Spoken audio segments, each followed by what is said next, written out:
after 7. It's all virtual. Everybody's either dialed in or have video through Zoom. I want to thank everybody for attending. Thank Renee and everybody for helping put the package together. It's a difficult time. I'll let everyone know that Marilee cannot be here tonight. She actually had a death in her family related to the virus. So it was a surprise. But I guess, you know, everybody's starting to experience some connection to the virus, and no matter, you know, where you are. Our thoughts go out to her and everybody else, I think, that's having to endure more than just virtual meetings and stay at home. So there's some real tragedy out there. So I'll get started. Any additions or deletions to the published agenda? Renee, we seem to be good, right? Yes, I believe so. Some of the items it'll just be a very brief discussion on, but I think we can touch each one. All right. And is there any public comment before we get started with the agenda? I see a couple of people on, but I don't know that there's anything outside of the agenda. So the first item is really updates on COVID-19. We have Al Barber, who's our emergency manager for Hinesburg, on the phone. And maybe between he and Renee, we can just get an update on what's happening in Hinesburg, and is there anything the select board needs to address? Sure. Yep. So at this point, we're still stable. We have plenty of equipment. I've gotten one more delivery from the stockpile in Milton, and calls had been pretty quiet lately for EMS. They begin to pick up here in the last couple of days, but you know, probably half of them, you know, are related to flu-like symptoms, because you know that's still a big thing going on now too. So every call, regardless of whether it's a lift assist or, you know, broken arm or not feeling well, they all get treated the exact same way. You know, we basically using full tie-back suits, shields, boots, rubber gloves, N95 masks, and the tie-back boots, regardless of what they are. Ambulances, on the other hand, when they come in, are typically using just N95s and rubber gloves.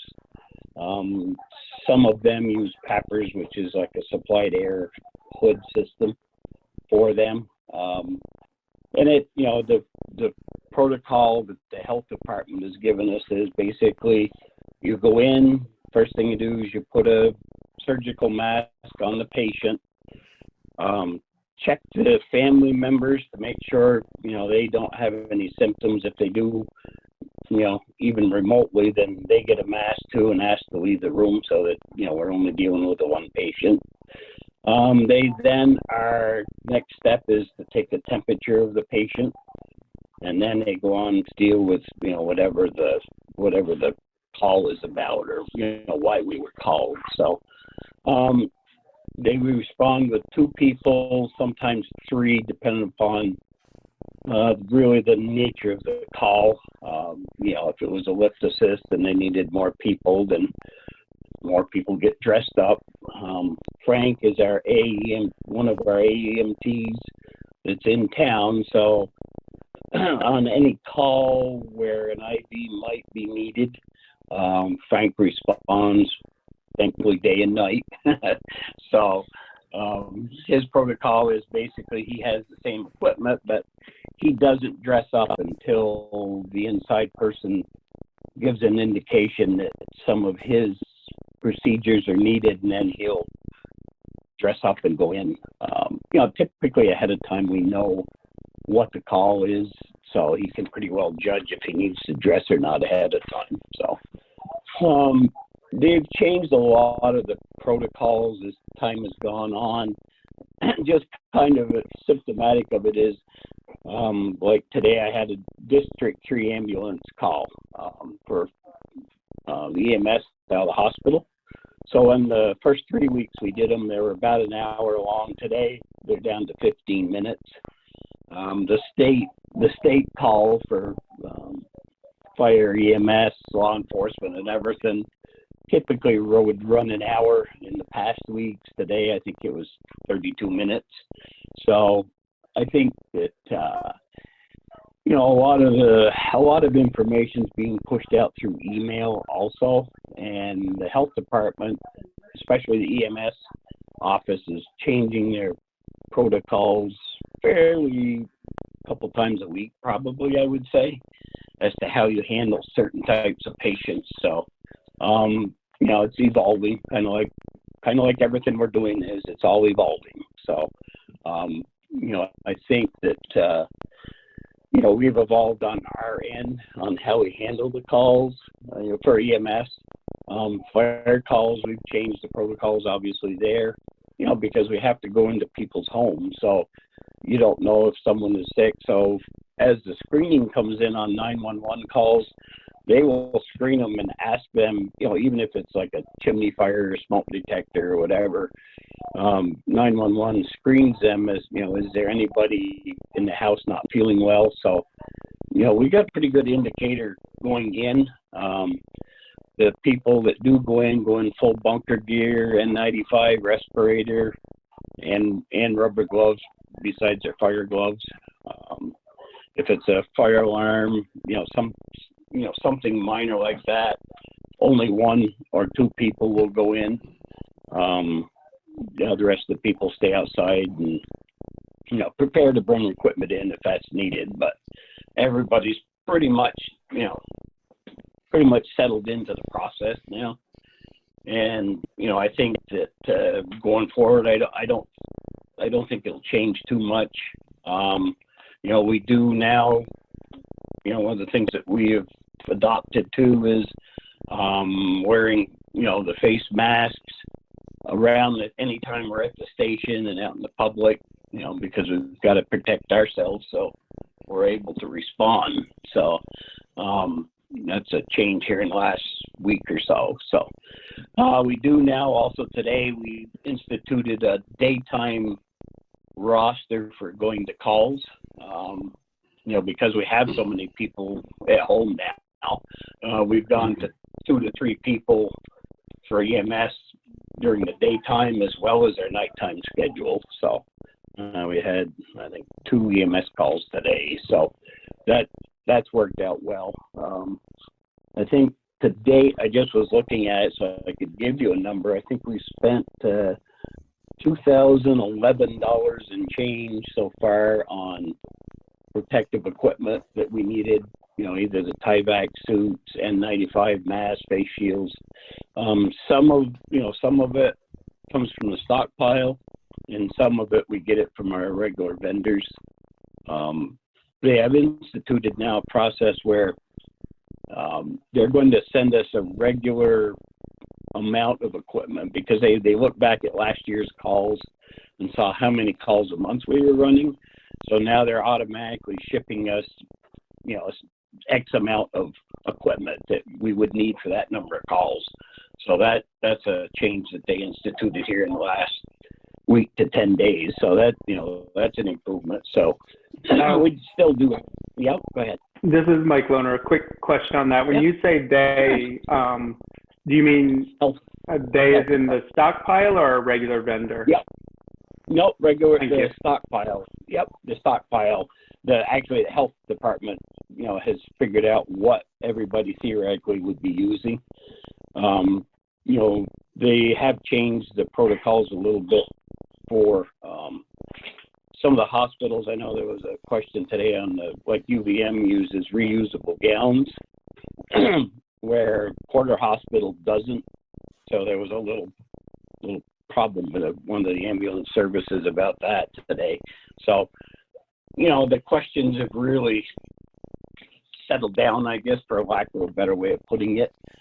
And, as everybody's kind of got into the rhythm, and I think it's happened across the board, for fire, EMS, I think police really also is the same situation. I know they have the same calls. I think I have four conference calls a week relating to it. So I can open it up for questions.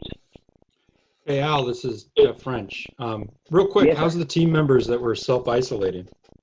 Yep, they are all back in service. We only had one person that had tested positive when he had gotten sick.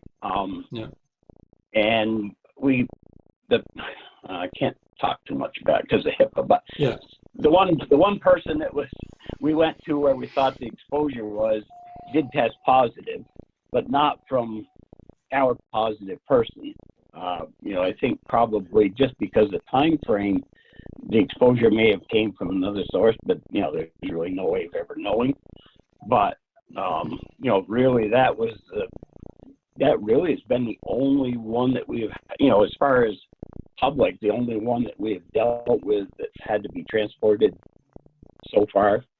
One of the things that's happened to, which is a little odd, is the notification of us getting notified if a patient that we handle, tests positive has not worked well. They're still trying to resolve those issues as to how that happened. And it doesn't really, it's not universal, I guess, is the best way to put it, depending upon which hospital you're transporting to. So it does vary some right now, and I guess the real good news is we haven't had only but one so far that we're aware of. So, and that's the part of that too, which is kind of important, is they do the patient tracking and follow up with anybody. Like, my person, has had several follow-up calls relating to it, basically tracking where their exposures were. And so it's quite a lengthy process once you do have an exposure. And luckily, like I said, everybody else we're good. So Good. Next. Any other questions?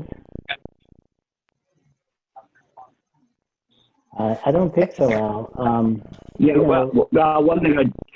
thing I did want to kind of readdress, I guess, for lack of a better word, was, the people that were on that call. So it came in as a lift assist, and knowing the address, we knew that it was going to be more than a couple of people to address, the lift assist. And the protocols were in place for them to follow, the members. And the bottom line is they failed to follow. That's the bottom line to it, because, at that time, it was, the whole process was kind of new, and it's hard to talk about it without giving away too much information. But, it was just a failure by the people who were there. Should have been, following the protocol, even though they knew the person, they still should have been following the protocol and didn't. So, and they've really, they've kicked themselves, because I think they've had 14 days to think about it. At a minimum 14 days. So, I think it was really, it was just an error on their behalf. They had all the equipment, it was with them, and just failed to follow protocol. So, I'm glad to hear that, yeah, most of them are good to Jeff, go, so that's good. Yeah. And maybe Jeff Tobrock, did that address your question, kind of? it was. I guess the question I had was that the CDC protocols were in place since March 10th, and this was the 27th. Mm-hmm. And so I guess my question really is to try to avert liability for the town. How do we make sure going forward that there are training procedures in place so that we don't have this happen again? I think this is really Well, right. Go ahead.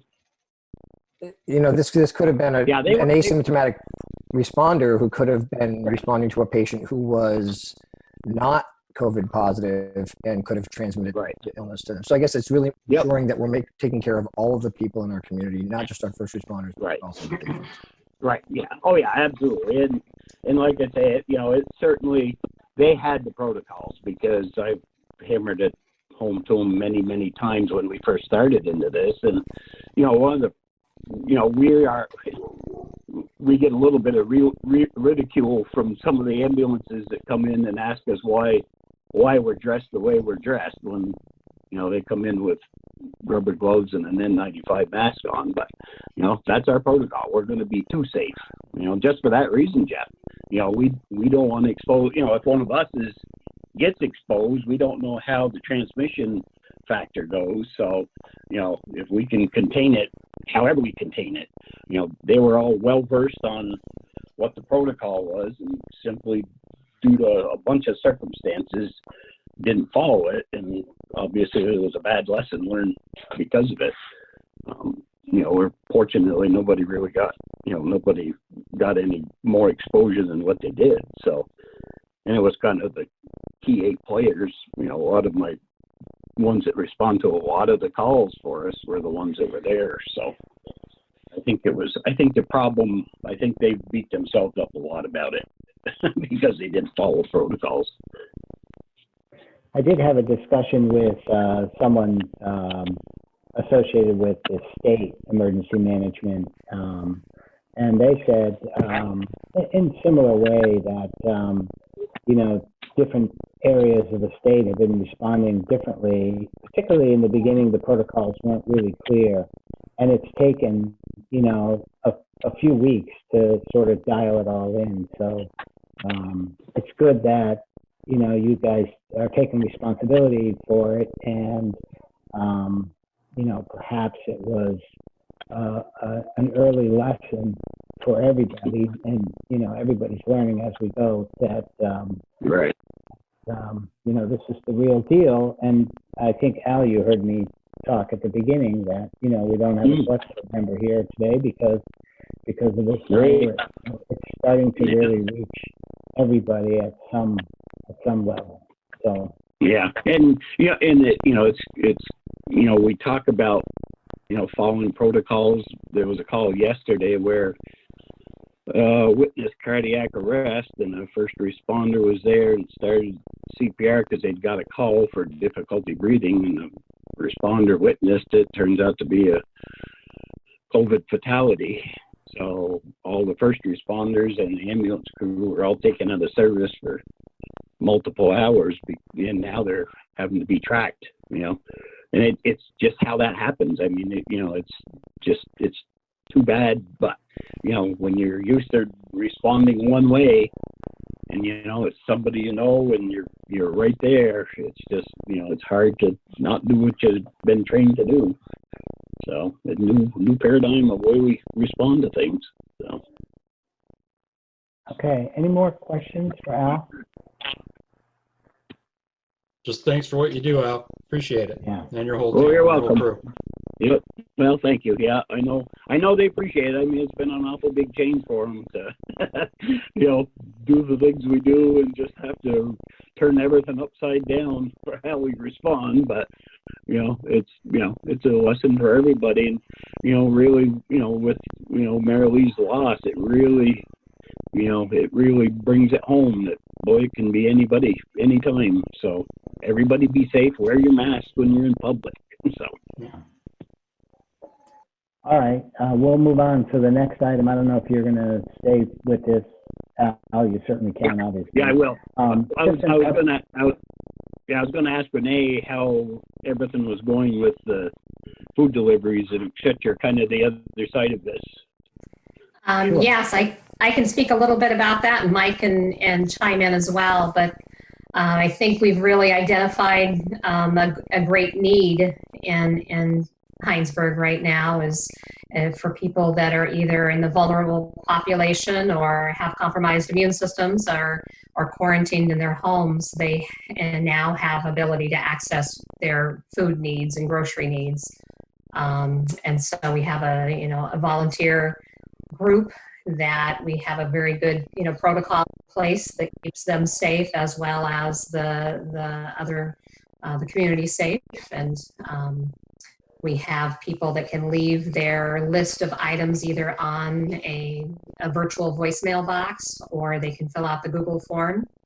And the virtual voicemail box, Mike receives those lists and then distributes them to the shopper. And the Google form, those lists are submitted to Mike, and he can also distribute those to the shopper. So we have a pretty good, efficient system in place, and we're adding more volunteers as we have them sign into the system and check references and all of that. So we are so appreciative of the people that are willing to step up and help the community. And we, like I said, I think we've really identified a need right now. So Mike, if you want to add anything to that. I don't have much to add. I think just kind of look at numbers wise, we're probably sending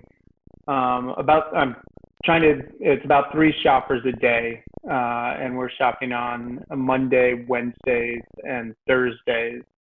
And people who are calling are also being very gracious if they call on a Monday and it's like, oh, can we do that shopping for you on Thursday? And everybody has been very cooperative and very thankful of the service being provided. And our volunteers, Phil is one of them. I think we're getting to know Lampman's a little bit better than we ever thought we would. But shopping for things I know I've never shopped for before. But it's going really well. Yeah, and Lampman's has an organized list to help people navigate the store in an efficient manner. So I think that's helpful too. Yeah, and definitely Lampman's has just been outstanding throughout this. They're providing gloves. They're letting us go in early. Really helpful if you need to find something and you can't find it. So they've really seems like they've gone out of their way to provide this service with us. So yeah, big thank you to them. And I'd like to add, Al, to Renee and Mike and others too, Kate, I think. I think it was maybe 6 weeks ago when this was first starting, there was a lot of discussion about, how can we help the town? There was a lot of discussion and a lot of options. And I'm quite impressed and proud that members of this town,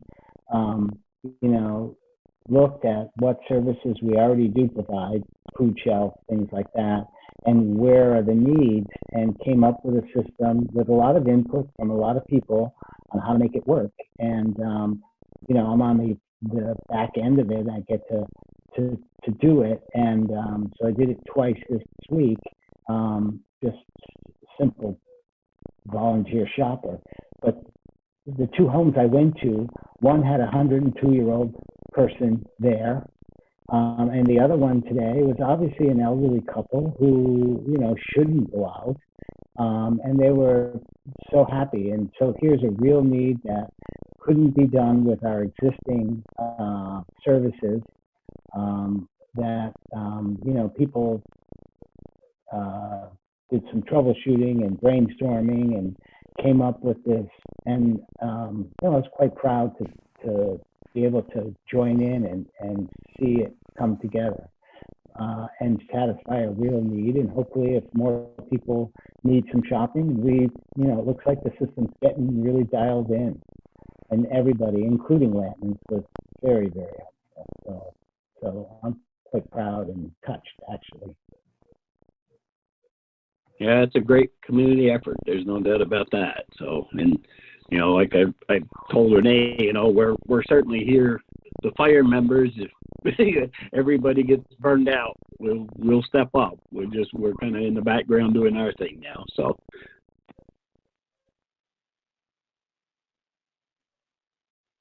All right. So the next item is St. Mike's, who has given us a proposal, a formal proposal to cover ambulance through November and possibly afterwards. We've been talking about this some, saying the expectation is we would go out to put, you know, a request for proposal to Charlotte, Richmond, and/or St. Mike's. So they gave us their proposal, and Renee and I talked about it today, thinking about what our approach should be. And I'm sort of leaning on the approach that we still go out to the other two services and, you know, get fresh proposals, and so that we can weigh the best services for Hinesburg, and, you know, go in that direction. We have until July to do this, so we've got to get going on it. But that's the approach, I think, you know, my suggested approach for the board. And because of that, we decided to not make their proposal public at this time, because it's really a contract, could be a contract negotiation. That could change if the board decides they want to do it a different way. But that's where we are now. Renee, is there anything you want to add? Or? No, I think that pretty much explains it.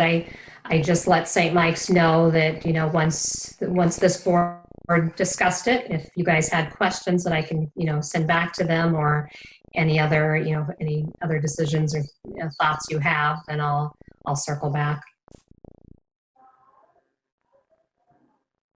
Any comments from the board?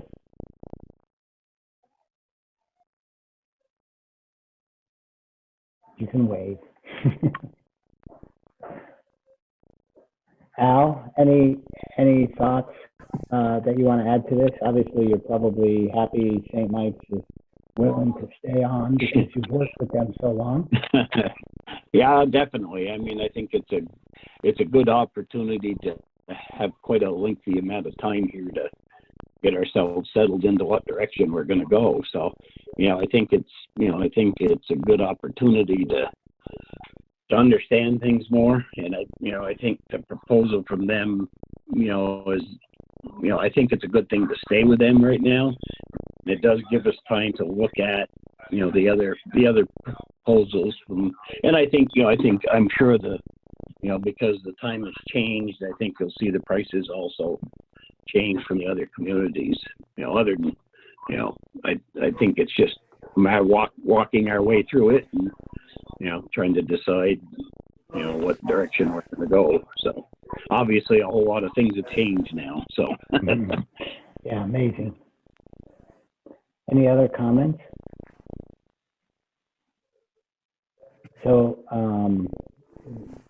assuming no comments means that this approach that I've discussed seems the right way, we'll talk with Mary Lee, who had said she'd be willing to help lead this. Obviously, Renee could be involved. I'm willing to get involved too, and maybe, you know, draft up some RFPs and to the other two folks, and you know, see what we get, and then we'd be able to evaluate it as a board.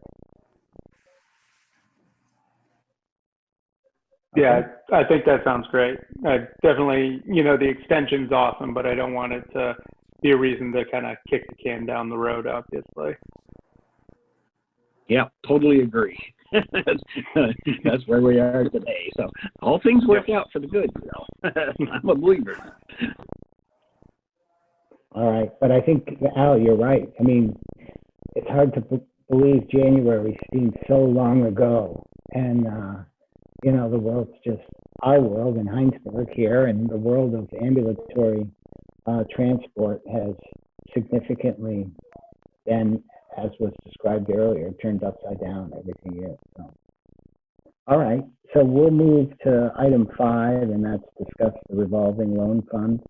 And Renee, I think you're just going to give us a sort of update on this and maybe a reminder of what this is about. Sure. So we had this on the agenda the last time too, and we spoke a little bit. Melissa Levy from the Revolving Loan Fund Committee also joined us, and Mike as well. You know, discussed trying to find ways that we can use this revolving loan fund to support other businesses through this time. Since that discussion on April 1st, I received an email from the program through the CBDG Community Development Block Grant Fund. And I'm trying to get some clarification from them, on how we can use that. There's potential for, maybe some sort of a grant fund, but I want to get clarification before we advertise that as an option. But we certainly are exploring other ways that we can support businesses, and been advertising on our website the resources that are available now through the Small Business Administration and those pieces. But I think there's going to be continuing to be more as the longer we get through this, and more businesses that are impacted. So I think we're going to keep this on the agenda for future meetings as we think of more ways to support our businesses. So I'm hoping to have some more clarity by the next meeting, and I'll, in the meantime, be working with the Revolving Loan Fund Committee to kind of set up a system for this, or sort of a criteria on how we can, choose how to support businesses. So it's clearly defined system, and we'll hopefully have something to update for the next meeting. Okay. Any questions or comments? I think it sounds like a great opportunity if we can move it forward. Yeah. No, I think it really will be a good source and a good pool to give some quick support to businesses, just in small increments, but enough to really help them right now. So if we can be sort of a lifeline to them in any way we can, I think it's going to be really important for the town to do that and show support to our businesses.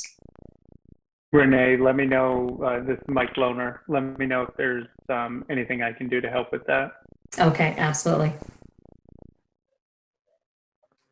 Okay, next item is consider a request to temporarily suspend the second quarter water and wastewater allocation holding fees. This was, I think, BlackRock sort of floated it, saying, and I'll say a few things, but if I misspeak, Renee or anybody else fill in, sort of saying, hey, they're getting held up on their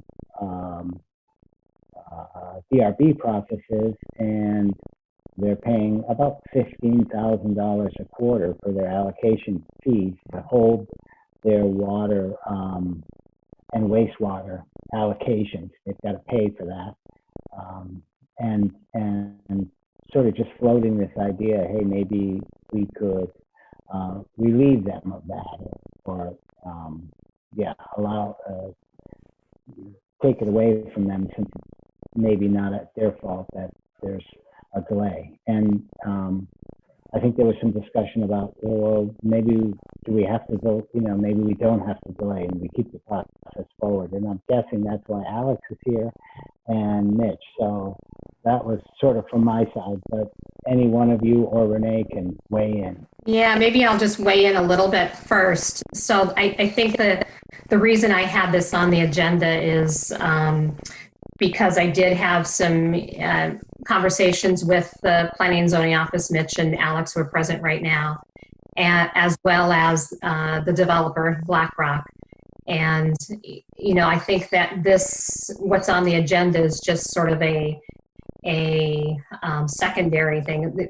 Actually, they'd really prefer to keep going forward with the process, even though they are meeting virtually right now, and just find ways to help make these meetings a little more efficient when they're a larger item that could, have more public input, and just ways to make that work so that people are feeling like their voices are still heard and they're able to participate in the process. So I think really, in talking with Mitch today and hearing from Alex, it sounds like they are working towards that. And I'll let Mitch provide an update too, because it looks like he's here. I'll just simply add that I've had conversations both with Ben and with Dennis, the DRB chair, and I've sent out some emails, and we're working on it. Basically, the last DRB meeting went a bit longer than the DRB members thought, and we're a little bit concerned about what a very complicated application. And simply put, this is going to be, most likely in the history of Hinesburg, the largest subdivision. So they had some concerns, and we're talking, and hopefully we can have a meeting with some realistic expectations that the board will feel comfortable doing. So I don't think there's any action for the board to take tonight on this. We'll just know that there's progress being made, and we'll get an update from Alex and Mitch, and if they've come to a resolution on that.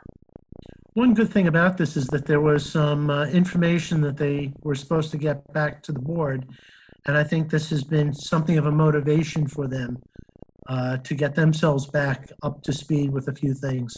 So progress is being made, and even if it's not quite the meeting that we hope that we're going to have, I think there's going to be progress just in the review and dealing with a few issues that they need to get themselves through the process. Well, I appreciate Mitch and Alex and Renee, trying to do this. You're right. I mean, this is the largest development proposal ever for Hinesburg. It's very complicated, and it happened to just hit the stage right when we're trying out this new virtual stuff, and so we're all still learning that. And it does seem daunting, and it's certainly it's one thing for us to be on a screen like this. It's another thing to encourage and allow public input in the process. So that is a challenge. But I certainly appreciate let's try to move the process forward if we can, with the understanding it may be a little clunky, and it may be a little slower than how we would like it, I guess.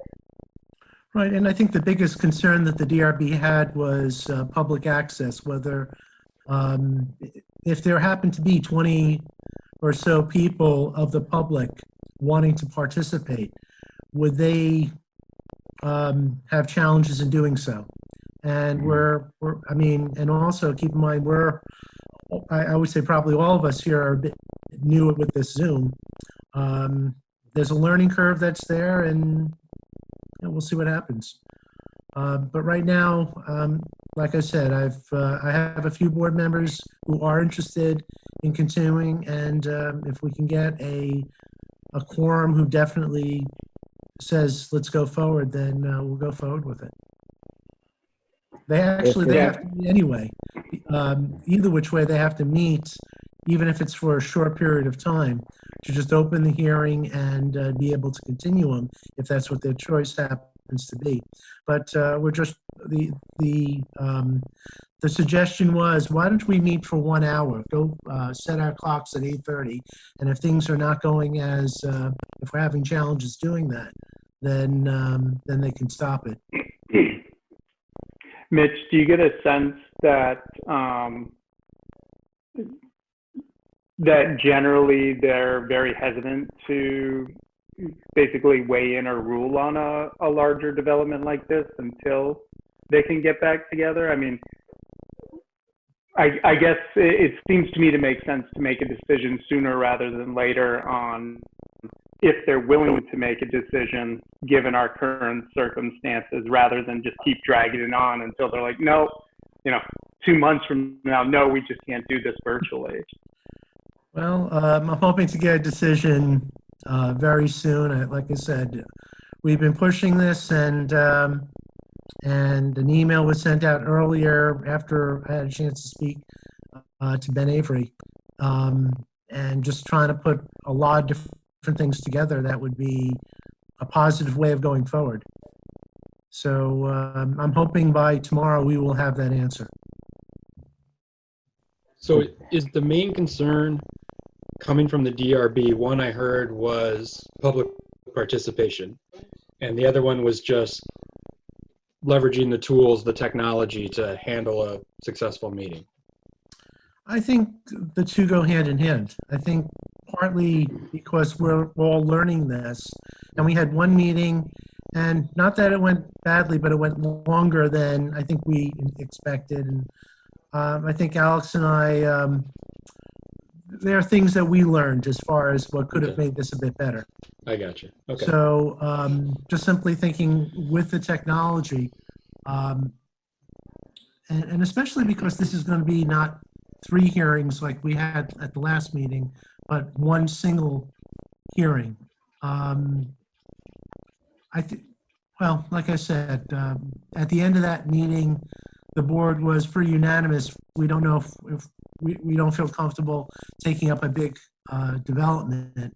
And we're talking to them and talking, like I said, to the parties involved and seeing if we can make something go forward. Okay, that's good. Go ahead.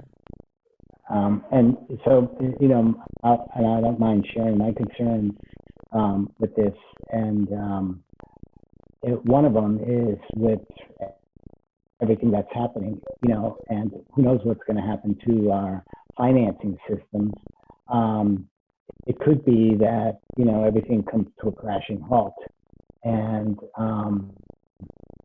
I don't know if that would happen, but that could happen. And you know, our town plan and everything we do is based on the fact that at some point in the future, the near future, we're going to develop our village core, our village center.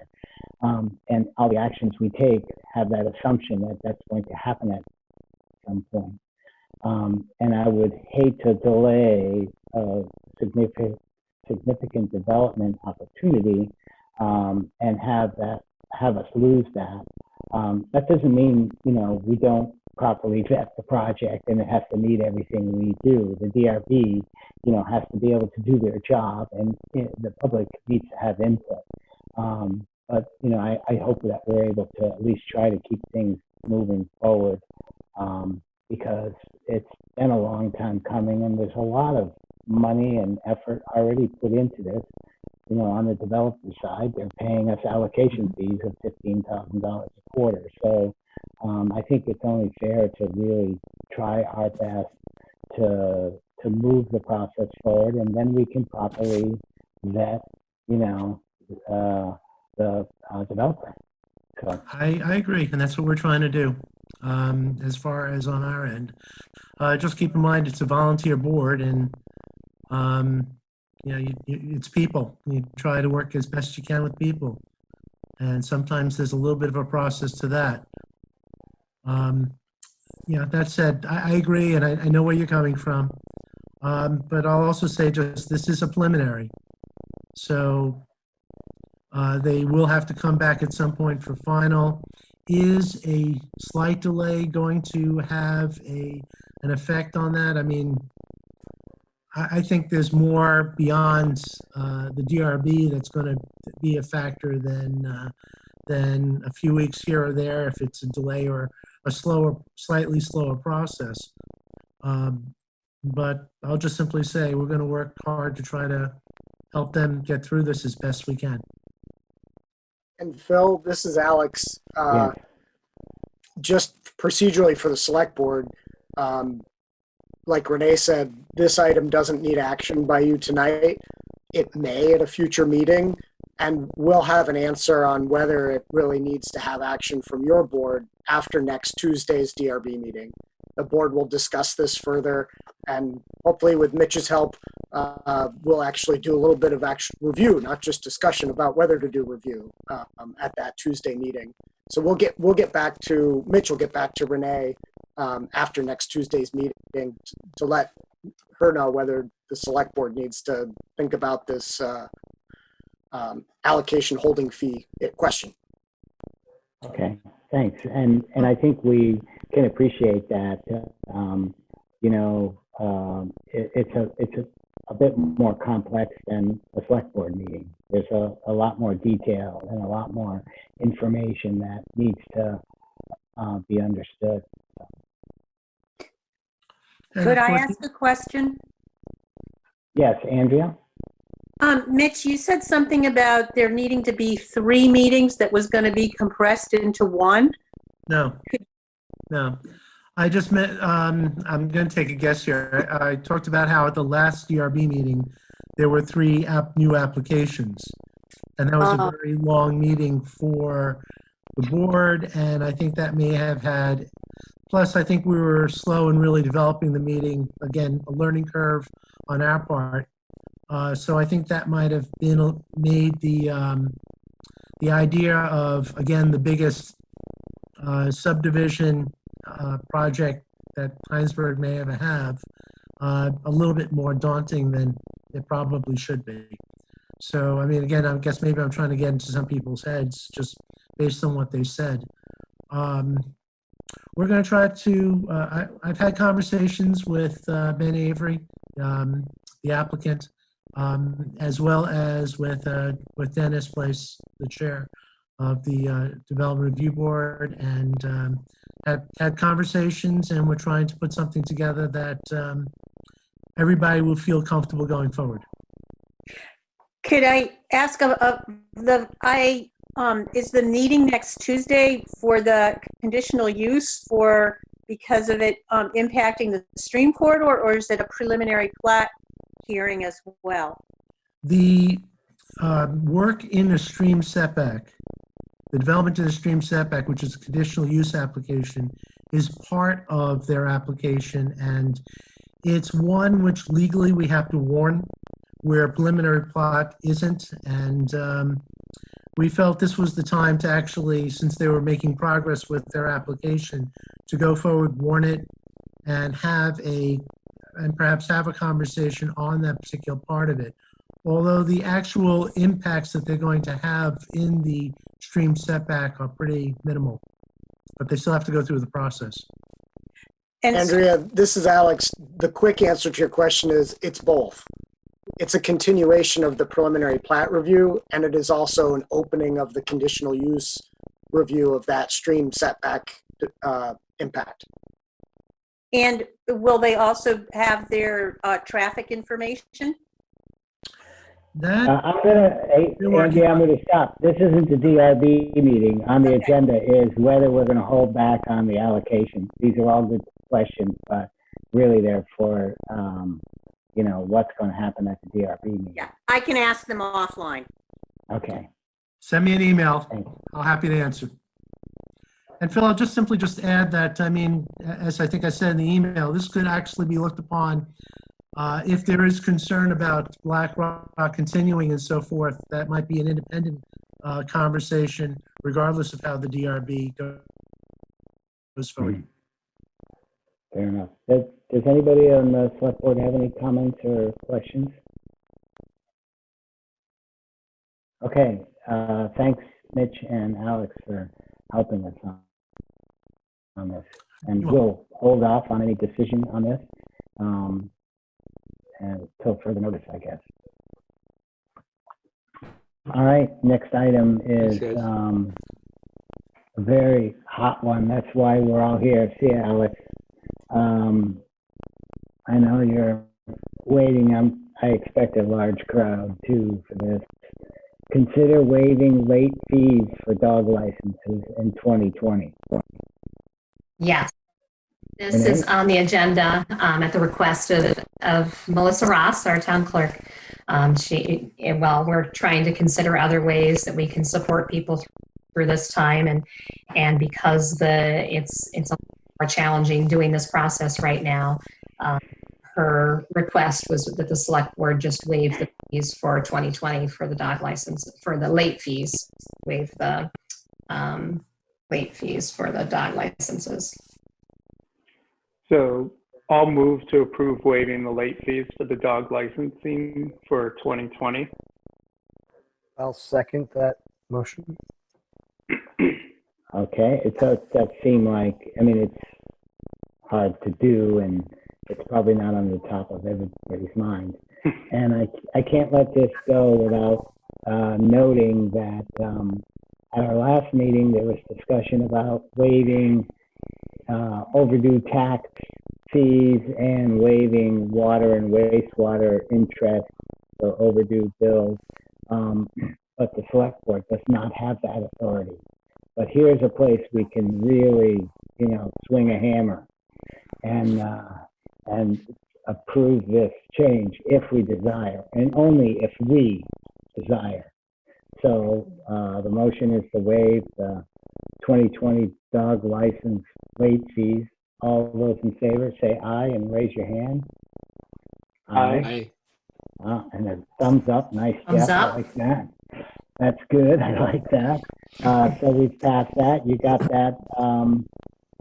Where is Val? You got that, Val, I'm sure. Yeah, I got it, Phil. Okay. Thank you. Next item. And we're a little ahead of ourselves here. I didn't know if anybody from the Energy Committee plans to join. They do. Mike Webb is on. Who's on? Mike. This is Mike Webb. Oh, Mike hi, Webb is Mike. here. That's your phone, I see. Yep, I'm just on the phone. I don't know if anybody else is on. If Chuck may be on. I don't see anyone else, Mike. No. Okay. Would you like us to wait a little bit, or are you ready to go, do you think, Mike? I'm ready to go. I don't know if Chuck is planning on joining or not. So we could probably go on. Okay. We're here. Yep. The next item is to review and discuss a revised RFP for town and community solar PV.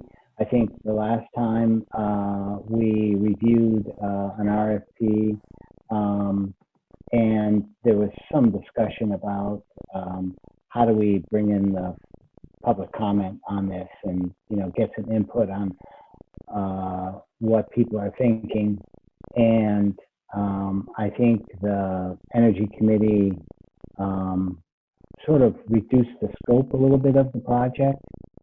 But Mike, why don't you describe really what we're looking at here, and if and what any changes you may have made. Okay. Yeah, so based on the conversation we had last time, we took the action to actively seek feedback from the community. We put a few posts on Front Porch Forum summarizing the solar projects, providing links to additional information on the town website, and specifically requesting feedback. And we plan to continue to actively seek feedback as we go through the development process, and particularly before we select the final sites. So there's more opportunities to do that as we go. We've received about 10 responses so far. I'd say all but one of the comments was overwhelmingly positive. A number of the comments made suggestions for additional sites that could be considered for solar. The one comment that I guess I didn't categorize as overwhelmingly positive asked a number of good, valid questions, mostly focused around the cost and ownership of the system. So we provided a response to the questions, provided some additional information. We'll continue to engage and respond to questions and concerns. But based on that feedback, we made some, I'd say, slight modifications to the RFP that we previously provided for review. We removed the new ball field area from the list of possible project sites in an effort just to sort of slim down and simplify the scope a bit. And then we de-emphasized the July 1 target date, and that, if you recall, goes back to the lowering of the net metering rate, and that may be extended. It may be not. It may not be. Either way, we're sort of de-emphasizing it as a goal of the RFP at this point, based on everything going on. And some other minor things, we pushed out the due date of the RFP and made some update to the PEOC information, some minor things. And regarding the due date of the RFP, we also spoke to a few potential bidders and just inquired about their ability to respond to an RFP right now. The companies that we spoke to are shut down in terms of any on-site work, but they all would be able to respond to an RFP and do that in a virtual manner. If there are questions that require any sort of activity that's not allowed right now, we'll try to work through that as it comes up. But we get the sense that most people should be able to participate in an RFP response right now. And the other thing we're kicking around as a committee is on the transmittal to the RFP. As we release it, we can certainly include some language that would encourage anybody that would normally participate that may not be able to right now for whatever reason to just be open with us, let us know, and then we can, decide to do what we will with that information, whether it's an extension or whatever it may be. Okay. Thanks, Mike. Any questions about what the Energy Committee is looking to do? This is Mike Lohner. I guess I would just ask if at some point in the future we could get a list of the comments and responses that you've received. Sure. Thank you. I was going to suggest, and maybe it could be on the town website. You'd have to work with Aaron, I think, but perhaps a suggestion is on the town website to have a spot where all the information associated with this project can go, and so then we can steer anybody who's interested to one spot and include the RFP. I don't know, we might have some pictures, any comments, a place where comments could go, so that in the same way the DRB has lots of information there, so people can access more information, and those that may not use Front Porch Forum may have access to the town website. So that's a suggestion, Mike. Maybe you guys could look into that. Yeah, great. Yeah, we are working on that as well, and so we're doing some things that we can do on Google in terms of like photographs of the site and that kind of thing, and we'll be populating that out there with what's there already. As we get more information through the process, we'll continue to add it there. So, and we'll make sure to consider the comments and questions as a part of all of that as well. Okay. I have a comment or two, I guess. My suggestion for the board would be, that we leave this as a proposal for us to consider, give the public a little more opportunity to digest it and give us any feedback. Also allow Mike and the Energy Committee to sort of fine tune to anything that they need, and then maybe take this up at our next meeting. I do think that the town would the majority of the town would back up this type of action. They've shown that in the past. The way the development is outlined by the Energy Committee is typical in how it's done for municipalities. That somebody does it for you, and then you're given the opportunity to purchase it later on. And also, we've discussed the fact that I work for a solar company, so if there's any chance that my company would consider bidding for this, at that point, I would definitely recuse myself. So.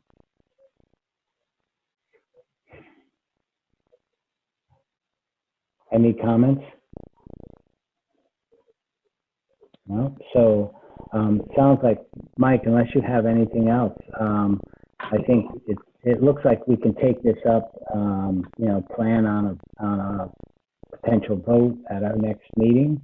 And I encourage you to put out to the public as much information as you can, so that if there are any concerns or ideas or input that the town folks want, they have an opportunity to tell you and or tell us.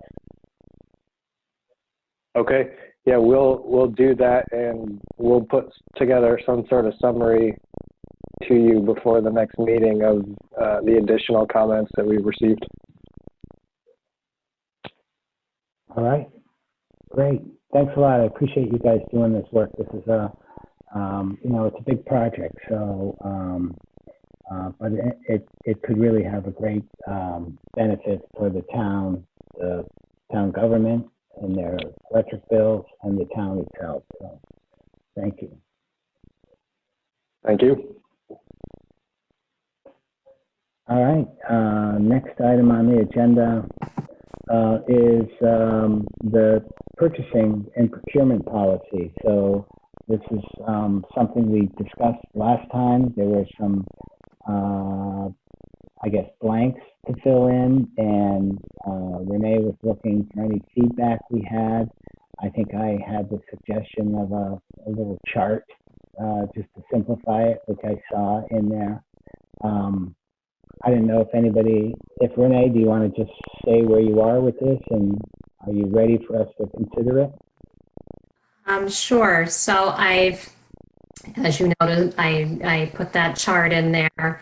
I went through, I compared this with, some of the federal grant requirements, as well as I took another town's purchasing policy that was similar size to us, and looked at their dollar amounts or ranges, and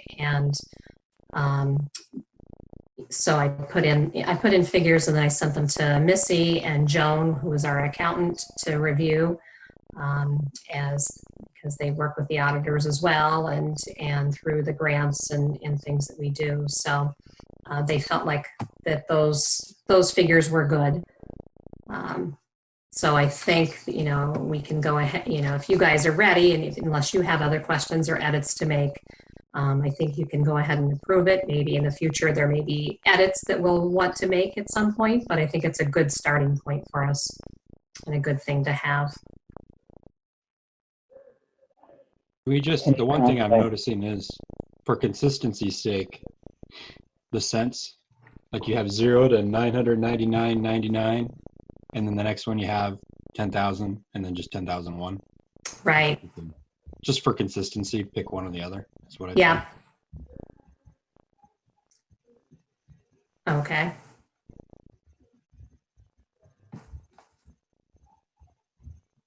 So you're saying to show the cents on some of them?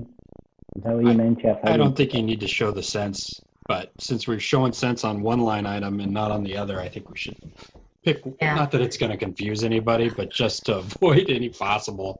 Yeah, I think the idea was just anything that's under 1,000, the department heads could go ahead and approve that purchase as long as that was already in their budget. And then over that, but I could certainly, I guess I could make that change if you feel like that's an important one. Yeah, I don't think it's important. It's just, Yeah. For consideration, is that what you're saying? What happens when it's $10,000.50? Who approves it? Well, then that's a whole different committee that we set up. Yeah. There'll be another committee. There'll be multiple virtual meetings, and okay, good. There you go. I could make another chart for that process. Okay, awesome. All right.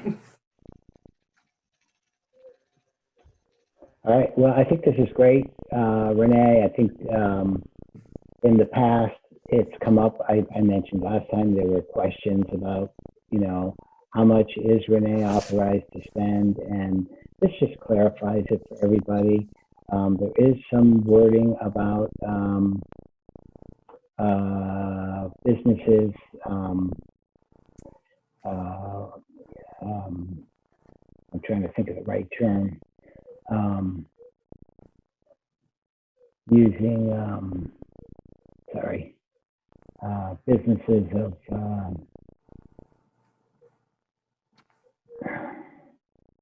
I think it was a question that you brought up last time, Jeff. Was that making sure women-owned businesses and minorities? Is that what you were? Yes, minority-owned businesses. Affirmative action. Yeah, affirmative action, yes. So there are some comments in there, and, I guess, do we think that that's enough? Are we okay with moving forward with this?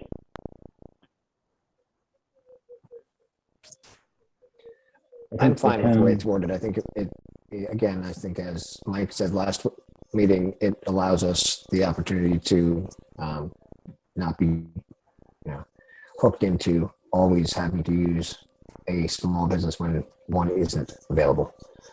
Okay. All right. Well, I appreciate you doing this. If we had a motion to approve the policy, anybody want to make that? I move to approve the purchasing policy for the town of Hinesburg as presented. Recognizing Jeff French's revisions on the chart. I'll second. All right. Any other comments? All right. All those in favor say aye and raise your hand. Aye. Aye. Aye. Looks like all right. four. Nice job, Jeff. I'm going to use my thumbs up. You gotta use your reactions. Yeah. Jeez, For the record. Right. You only get the choice, though. You don't have a thumbs down. I'm going to call up Zoom and say, we need a thumbs down emoji. We need more reactions. Right. Right. You guys could be giving me the thumbs down, too. How about you can just do it like that, I guess. All right. So that's the last major item. Next is the town administrator report. I think we had it in our annotated agenda, but Renee, is there anything in particular you'd like to focus on or tell us how life is as town administrator under COVID-19? Yeah, I think we touched on some of those things already, and earlier when we had Al with us for the COVID-19 response, just the different ways that we're supporting local businesses, but also supporting residents and during this time. And so there's been, I think I've said this before, that everything that we felt was really important before all of this, it really pales into comparison where we're at right now. And so what's important now are people and in taking care of people and taking care of each other. And so I think that's where, our efforts are focused right now in our community, and making sure our community knows that we care about them and the businesses feel supported. So there's, a lot of efforts are towards those ends. And I've been trying to do different community outreach. We've got our website set up with some good resources. Been putting some things out on our town Facebook page and Front Porch Forum. Just trying to get information out there so that people know there's resources that they can tap into.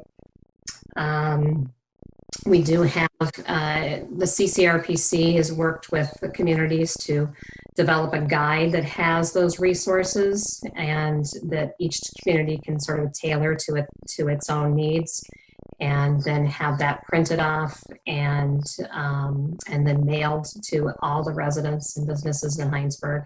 And so that's good. That's at the printers now, and we'll be doing that way for people who don't have access to the internet, aren't seeing all of this information, or if they do have access to the internet and they're just overloaded with information, they have something that they're going to be able to hold on to. They can put on the refrigerator or wherever they want and keep it, and it's sort of a guide some helpful resources, some important things about social distancing, hand washing, all of those pieces. But it will also have our information about the Google form and Meals on Wheels, Age Well, things like that. So that, like I said, should be coming out relatively soon. Any questions for Renee or comments?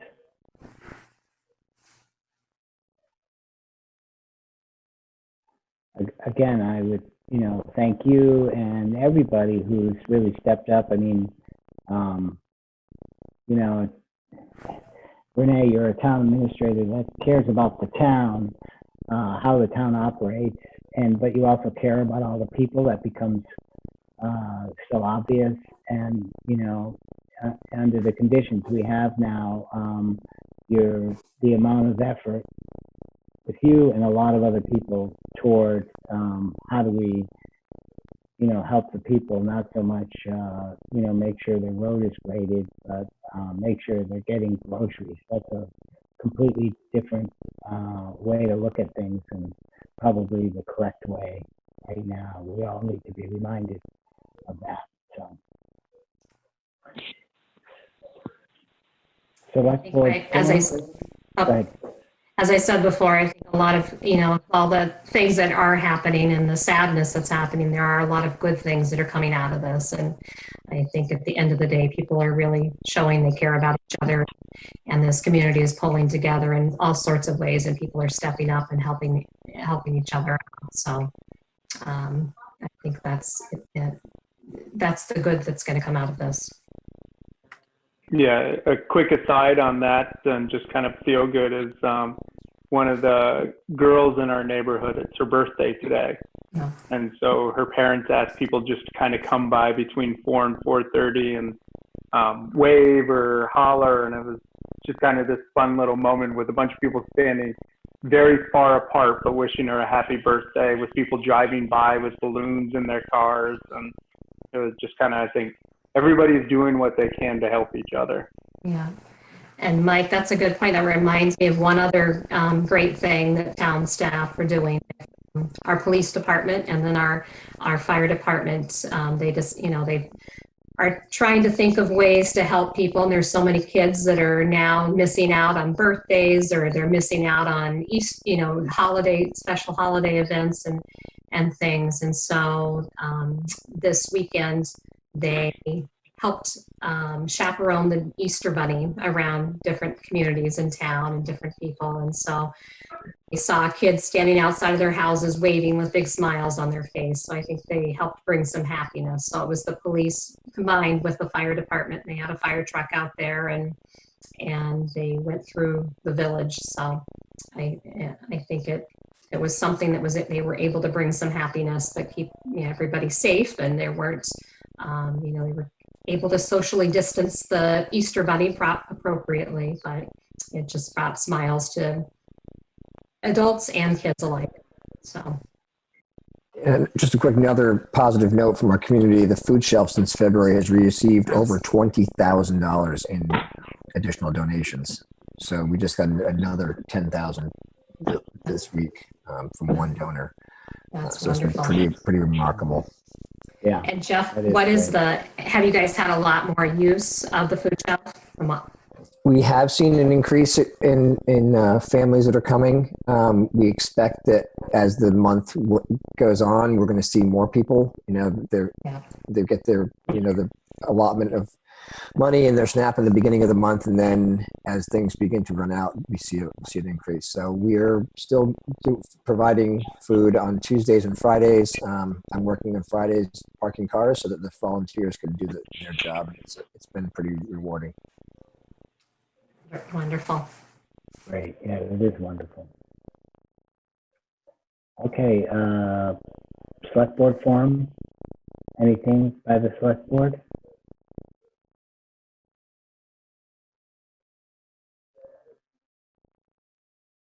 Yeah, we covered the things I had written down I was going to talk about with the town website, how it's, become a really great source.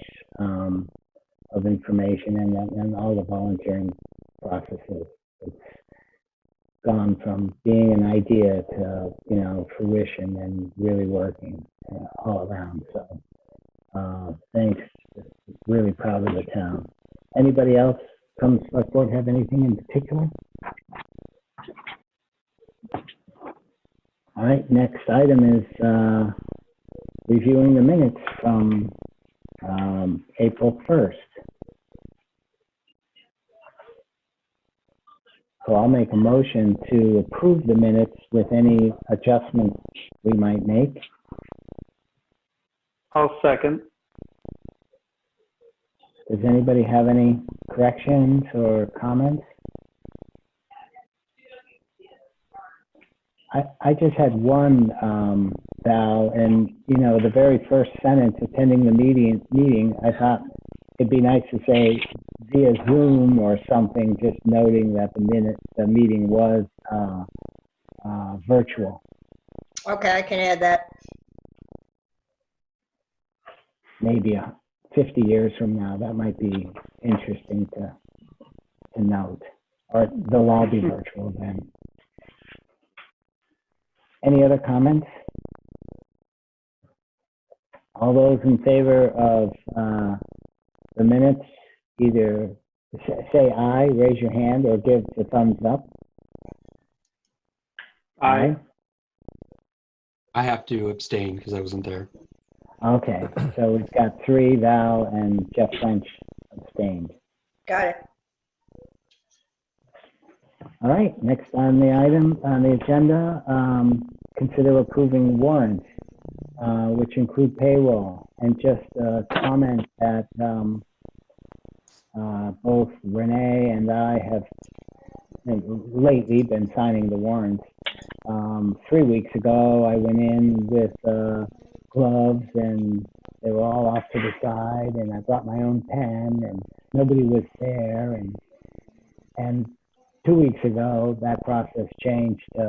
Now it gets scanned and sent to me remotely, and I look at it and give my approval online. So, we continue to improve our processes. So I believe the last warrants and payroll were approved, which included I'll call it a special payroll for Cheryl with her. She's now officially retired. So any other discussion on this? All those in favor of approving the warrants? Yeah, no one made a motion, Phil. Oh, are you making one, Val? Jeff made a motion. All right. Any seconds? Second. Oh, I'll second the motion. All right. So all those in favor of approving, say aye. Raise your hand. Thumbs up. aye. Aye. Aye. All right. So we have no reason to go into executive session. I think we're at the end. Does anybody have any last minute comments or concerns? Quick question for Renee, since I have you. Could you check with Lampman's if they can take EBT cards over the phone? They were working with the state on that. So I will see if there's been any resolution to that yet.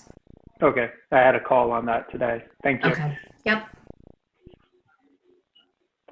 Anything else? Jeff, thanks from VCAM for doing this. Hopefully it's working okay with you.